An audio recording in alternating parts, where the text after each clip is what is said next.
Hello നമസ്കാരം. എല്ലാ കൊച്ചു കുഞ്ഞുങ്ങൾക്കെല്ലാം ഇപ്പം കേഴ്സിവ് റൈറ്റിംഗ് വളരെ നിർബന്ധമാക്കി വരികയാണ്. അപ്പം നമ്മൾ ലെറ്റർ പഠിപ്പിക്കാൻ തുടങ്ങുന്നതിന് മുമ്പ് ഇതേ രീതിയിലുള്ള കുറേ സിമ്പിൾസ്, കുറേ ലെറ്റേഴ്സ് എഴുതാനുള്ളൊരു പ്രാക്ടീസ്, കുഞ്ഞുങ്ങളുടെ കൈ ഒന്ന് വഴങ്ങാനായിട്ട് ഇതേ രീതിയിൽ കുട്ടികളെ 4 ലൈൻ ബുക്കിൽ ഒന്ന് പ്രാക്ടീസ് ചെയ്തതിന് ശേഷം വേണം ഫസ്റ്റ് ലെറ്റർ തുടങ്ങാനായിട്ട്.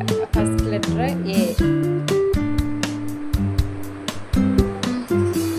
നമുക്ക് വളരെ മനോഹരമായിട്ട് എഴുതാനായിട്ട് സാധിക്കും. എ കുട്ടികൾ ഈ ലൈൻ പഠിച്ചു കഴിയുമ്പോൾ അവർക്ക് ഇതേ രീതിയിലേക്ക് എഴുതാനായിട്ട് സാധിക്കും. അതുപോലെ തന്നെ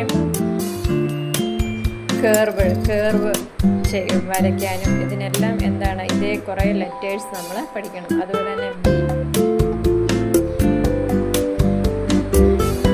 വളരെ എളുപ്പം നമുക്ക് എഴുതാനായിട്ട് പറ്റും.